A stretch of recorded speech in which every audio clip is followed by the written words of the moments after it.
Hi there! Today we are celebrating Women's History Month with books, because of course. And actually, it's just me talking about this collection that I have. A collection I started several years ago because of one Renee Adia. Back in 2017 at YALLFest, Ms. Adia was on the opening keynote with Patrick Ness, and she absolutely owned one of the questions. For context, you need to know that Renee writes fantasy in a historical setting, while Patrick's books tend to be more contemporary and err on the side of realism. For one of the first questions of this keynote, the moderator asked Renee and Patrick something I don't remember. Frustratingly, I cannot seem to find my notes from that particular YALLFest. But the question was something that kinda sorta insinuated that Patrick's characters were more realistic than Renee's because they existed in a contemporary world. Like that Renee's characters are less believable because, reading between the lines, they had a fantasy environment to produce these larger-than-life characters, specifically female larger-than-life characters.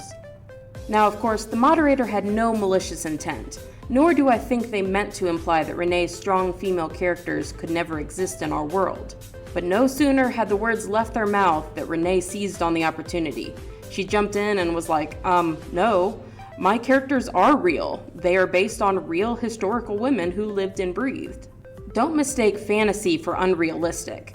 It wasn't the alternative reality that allowed these leading ladies to kick butt and take names. People, women included, never needed a fantasy timeline, magic, or a different kind of culture to be bold and powerful, as if those are necessary ingredients missing from a recipe. Strong female protagonists have always been here, are here. And I'm in the audience watching her go off on all this, and it's all I can do to not be fist pumping in my seat, because she's absolutely right. I'm a diehard history nerd and a lifelong reader of the YA fantasy genre, so I know exactly what she's talking about here. There's this misunderstanding out there that characters in a fantasy couldn't exist in the real world, that those protagonists really are larger than life, that Katniss Everdeen and Hermione Granger could never actually happen. So I started a collection. Well, actually, I already had a collection of women in history. People who did extraordinary things who I'd never heard of before. People I never learned about in school but really wish that I had. And I started matching those historical women to protagonists in fiction, specifically young adult fiction, because I wanted to prove Renee's point.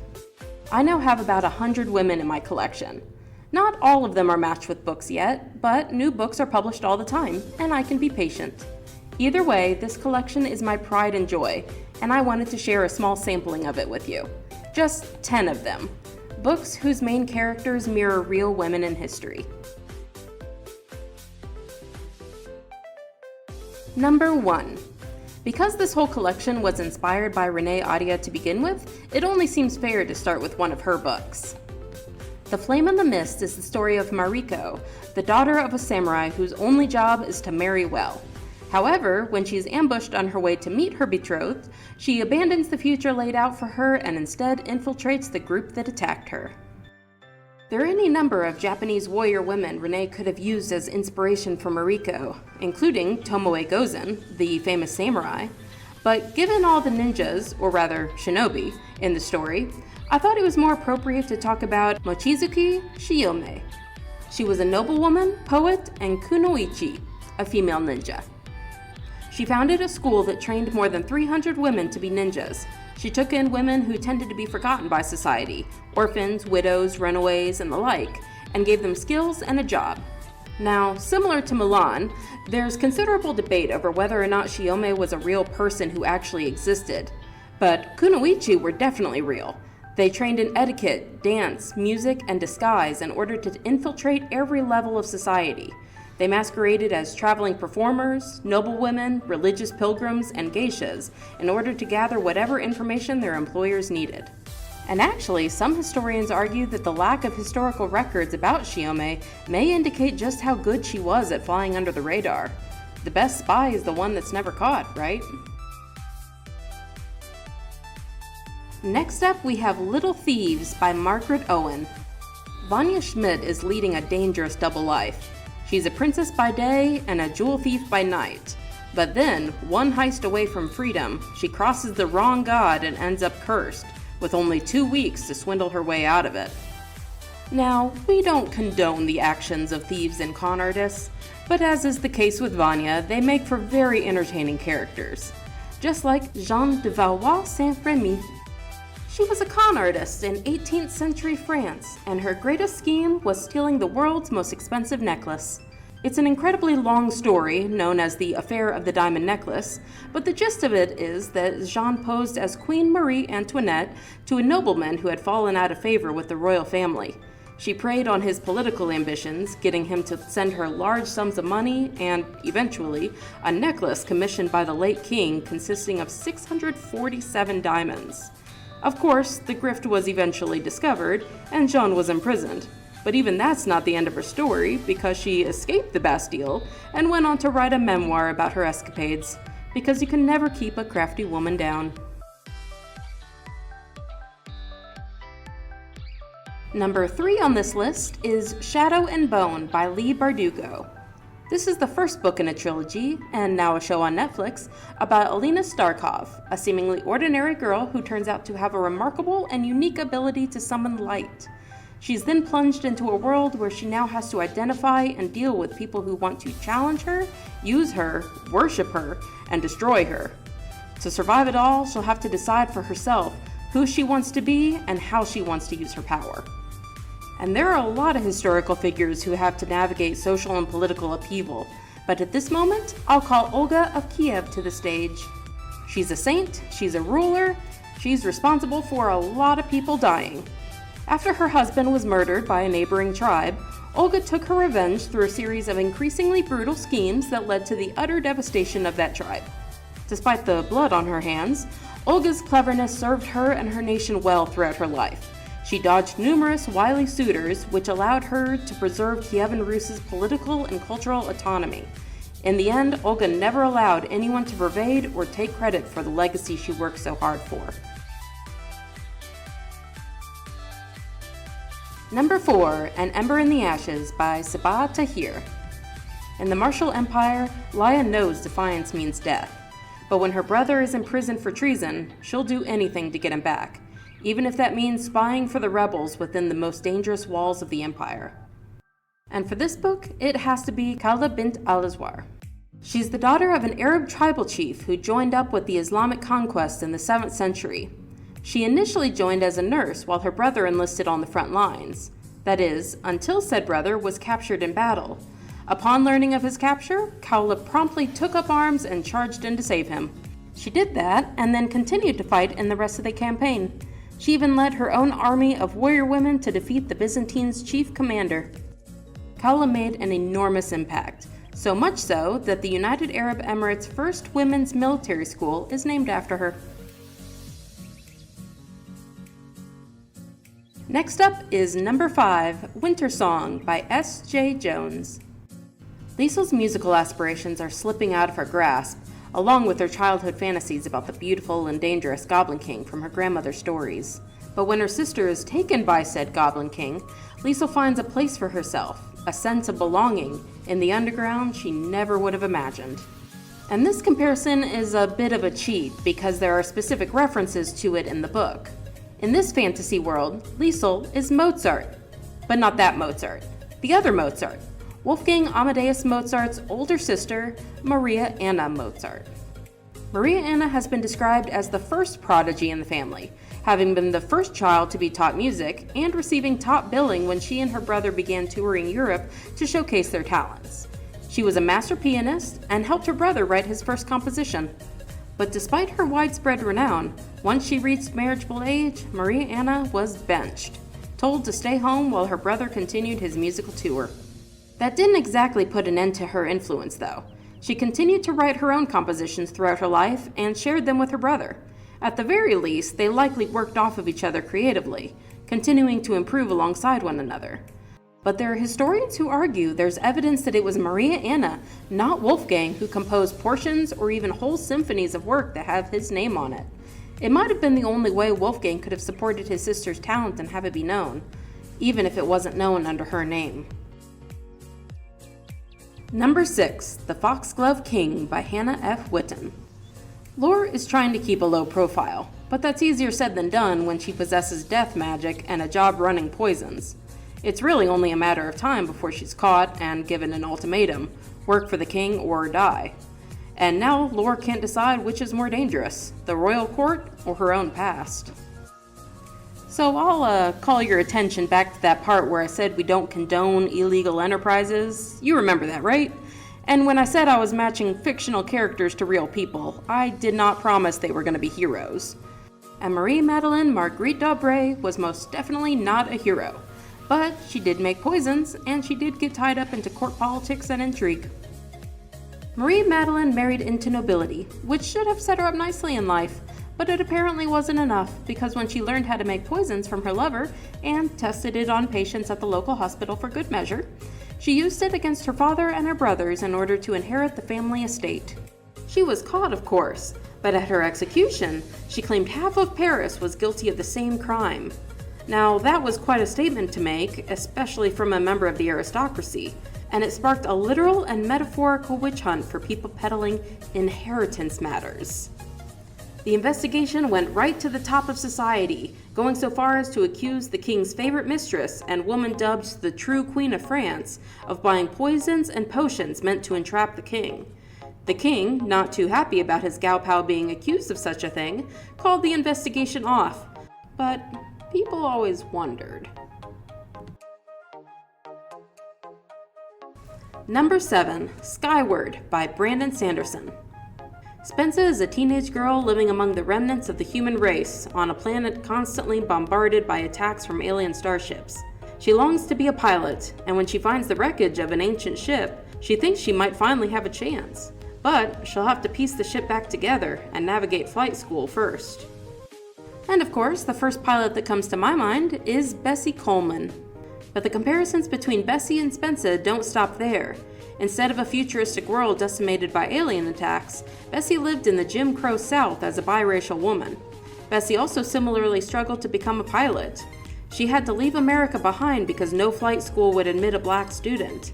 And then she had to find the one flight school in France that would admit a woman. There was this prevalent belief at the time that women were not capable enough to become pilots, resulting in more of them dying in crashes. But the reality of the situation was that airplanes at the time were rudimentary at best and had incredibly high mortality rates no matter who was flying them. But Bessie did it! She earned her pilot's license and returned to America to fly in air shows. That was how she saved up enough money to buy a plane of her own. Like Spence's, Bessie's plane was outdated and a little worse for wear, but that wasn't something a little elbow grease couldn't fix. Unfortunately, Bessie died before she could realize her dream of opening a flight school for African Americans, but her legacy nonetheless paved the way for other aviators like her. Next up is number 8, Children of Blood and Bone by Tomi Adeyemi. There used to be magic in Orisha, but a ruthless king wiped it out years ago. Now Zelly has a chance to bring it back with the help of her brother and a rogue princess. But what hope does she have when they're up against such a brutal and powerful enemy?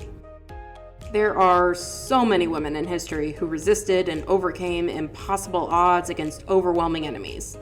Boudica, Lakshmi Bai, the Trung sisters, Mbende Nzinga, so many. There's also Ya Asantewa. In the late 19th century, the Asante nation faced the same problem as much of the rest of Africa: colonization. For them, it was the British who spent years wearing down the great empire until they managed to insert a governor to oversee the territory. But even then, the Asante people refused to acknowledge the British governor as their ruler. This was at least in part due to the fact that the governor did not hold the golden stool. The golden stool is a sacred symbol of the Asante soul and is used to crown the Asante ruler, the Asante Hene. Without the stool, the British governor held no cultural or political authority over the Asante. So naturally, the British demanded the stool from them. Ya Asantewa, the queen mother of one of the Asante nation states, refused. She amassed an army that struck back at the colonizers for more than a year before she was eventually captured and exiled. And while it might seem like the British won the war against the Asante nation, the Asante never relinquished the golden stool. In fact, it remains with the current Asante Hene in Ghana today. And for her part, Ya Asantewa is celebrated today as the epitome of African womanhood and resistance to European colonialism. Number 9, Iron Widow by Shirin J. Zhao. Chrysalises are giant robots that battle the mecha aliens that lurk beyond the Great Wall. The problem is that they require two people, a man and a woman, to pilot them, and the women usually die from the mental strain of it. Despite this, Zetian offers herself up, and in doing so, reveals herself to be an Iron Widow, a woman who can not only survive piloting a chrysalis, but can sacrifice her male co-pilot to do so. This one is another cheat, because Iron Widow is a sci-fi fantasy reimagining of Wu Zetian, the one and only female sovereign in Chinese history. She is a wildly controversial figure, known for her ruthlessness in obtaining and maintaining the crown. No one, and I mean no one, was safe from her ambition. Everyone was expendable if it got her more power.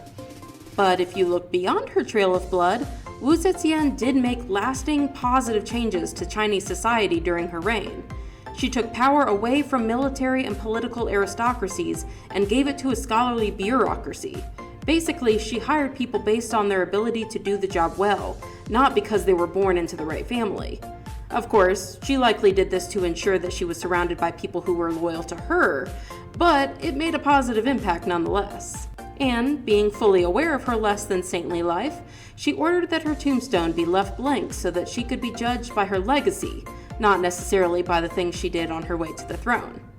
Although, it is worth pointing out that murderous schemes to achieve political power are hardly rare, especially during Wu Zetian's time, but the men who do it are judged less harshly for it. It's just seen as a means to an end, which is how Wu Zetian saw it. A queen's got to do what a queen's got to do. And thus we have arrived at our final chapter. I had an incredibly difficult time deciding who should get the last spot on this list. The honorable mention, if you're curious, is Realmbreaker by Victoria Aveyard, which I paired with Aethelflaed, the Lady of the Mercians, who managed to resist and even regain territory lost to the invading Vikings at the height of their conquest. Look her up if you want to know more. No, instead I decided to go a different route, despite the tragedy of the story. And so we have number 10, Ash Princess by Laura Sebastian. Theodosia was only a child when her country was invaded and she was made a prisoner in her own castle. After years of suffering torment and watching her birthright flaunted in front of her, Theodosia decides to fight back and reclaim her country. And like Theodosia, Juana of Castile spent much of her life imprisoned. She was imprisoned by her family members and political rivals after she resisted their attempts to usurp her authority or pressure her into relinquishing her title. They then dubbed her Juana the Mad, claiming that she was unfit to rule, a claim that was withdrawn and reinstated several times throughout her life, depending on who thought they could benefit from her. Historians have been debating for years over what mental illness Juana may have had, or if she had any mental illness at all. Regardless, Juana is described as an impressively intelligent and willful woman. In fact, much of her behavior that her power-hungry relatives pointed to as madness were strategies that carefully and intentionally established hers and her children's rights to the throne. In light of the circumstances, it's easy to suspect that Juana was imprisoned not because of any mental illness, but because she was a threat to those who wanted her crown. Basically, Juana knew her own power and told those around her that if they wanted it, they were going to have to pry it from her. She wasn't handing it over willingly. And that concludes the sample of my ongoing fantastic fiction collection. I hope at least one of them made you go, wow, that was cool, never knew that before. If not, oh well, I'll keep trying. I have plenty more, and I always have them on display in March for Women's History Month. Come by and check them out. Literally. In fact, stop in anyway. We always have something going on. You can find the full calendar of library events on our library website, yclibrary.org. Beyond that, I hope you have a very educational Women's History Month, and as always, happy reading!